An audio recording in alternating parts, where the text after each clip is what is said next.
السلام علیکم ورحمۃ اللہ وبرکاتہ۔ دین کی دعوت دینے کا طریقہ کیا ہے؟ دین کی بات کسی دوسروں تک پہنچانے کو دین کی دعوت کہتے ہیں۔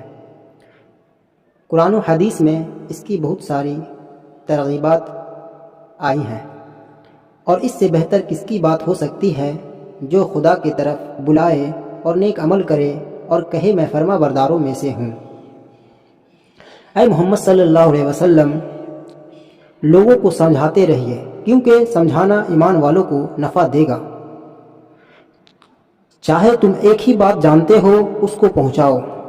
عام طور سے مسلمانوں نے تبلیغ کو، دعوت دینے کو علماء کے ساتھ مخصوص سمجھ رکھا ہے، حالانکہ یہ صحیح نہیں ہے، بلکہ ہر وہ شخص جس کے سامنے کوئی منکر ہو رہا ہو وہ اس کے روکنے پر قادر ہو یا اس کے روکنے کے اسباب پیدا کر سکتا ہو، اس کے ذمہ واجب ہے کہ اس کو روکے۔ دین کی دعوت دینے میں سب سے پہلی چیز جو آدمی کے اندر ہونی چاہیے وہ امت کا غم ہے، اور اس بات کی فکر ہونی چاہیے کہ یہ امت کے لیے جہنم سے بچ کر جنت میں جانے والے بن جائیں، امت گناہوں کو چھوڑ کر اطاعت والی زندگی گزارنے والی بن جائیں، مگر یہ فکر اتنی زیادہ بھی نہ ہو جائے کہ اپنی فکر سے غافل ہو جائے۔ اس لیے دعوت دیتے وقت، بات کرتے وقت نیت اور مخاطب اپنی ذات کو کرے اور یہ سمجھے کہ میں اپنے آپ کو دعوت دے رہا ہوں، اس لیے کہ اگر اپنی ذات سے عمل کی نیت کو نہیں کرے گا تو اس کو اللہ کی طرف سے توفیق نہیں ملے گی عمل کی، اور یہ پھر وعید میں داخل ہو جائے گا۔ نبی کریم صلی اللہ علیہ وسلم نے متعدد مواقع میں بہت زیادہ اہتمام سے منع فرمایا ہے کہ لوگوں کو نصیحت کرتا پھرے اور خود مبتلا معاصی رہے۔ مشائخ نے لکھا ہے کہ اس شخص کا بعض دعوت نافع نہیں ہوتا جو خود عمل نہیں ہوتا۔ دوسری چیز جس کو دعوت دے رہے ہیں اس کی عیب کی پردہ دری نہ ہو، اس لیے اس انداز میں اور عمومی انداز کو سمجھانے کی کوشش کریں۔ عمومی دعوت میں تو ہر حال میں عمومی انداز ہی اختیار کریں، کسی کی آبرو ریزی نہ کریں، اس لیے کہ حضور صلی اللہ علیہ وسلم کا ارشاد مبارک ہے کہ بدترین سود مسلمان کی آبرو ریزی ہے۔ تیسری بات یہ ہے کہ نرمی اختیار کیا جائے۔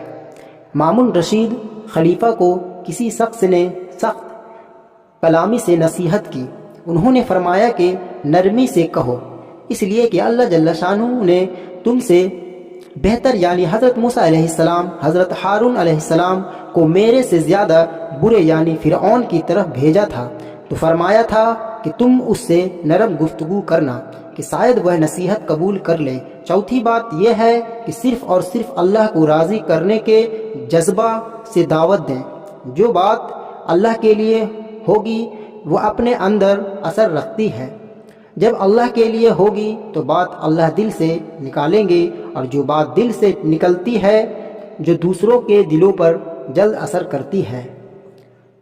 پانچویں چیز یہ ہے کہ اس دعوت دینے سے اپنے آپ کو بڑی ہستی نہ سمجھنے لگے، یہ سمجھے کہ عام مسلمان میں سے ایک مسلمان میں بھی ہوں۔ اگر اس دعوت دینے کی وجہ سے اس کے اندر اپنی بڑائی اور دوسروں کی حقارت آ گئی تو یہ بہت خطرہ کی چیز ہے۔ اس کے ساتھ ساتھ اللہ والوں کی صحبت اور اللہ کے ذکر کا خاص اہتمام کرنا چاہیے، اس سے دعوت دینے میں اور اثر کرنے میں تقویت ملتی ہے۔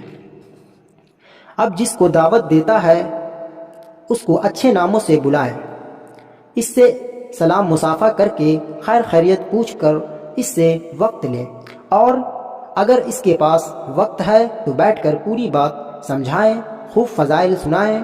جس کام پر اس کو کھڑا کرنا چاہتے ہیں یا جس عمل کے لیے اس کو تیار کرنا چاہتے ہیں اس کو خوب فضائل سنائیں،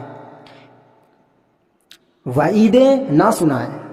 انفرادی دعوت میں اور نئے ساتھیوں کو بات کرنے میں تقریر کا انداز نہ ہو بلکہ مذاکرہ کا انداز ہو، غم ہو، درد ہو، اڑھن ہو، فکر ہو، ہر طرح سے سمجھائیں۔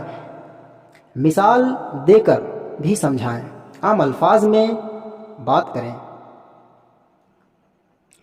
مشکل الفاظ اختیار نہ کریں، سامنے والوں کا علمی لیاقت اور دینی حیثیت دیکھ کر اس کے آگے کے عمل کی دعوت دیں، اتنا فضائل سنائیں کہ اس کا دل اس عمل کو کرنے کے لیے بے قرار ہو جائے اور وہ اس کے لیے آمادہ اور تیار ہو جائے۔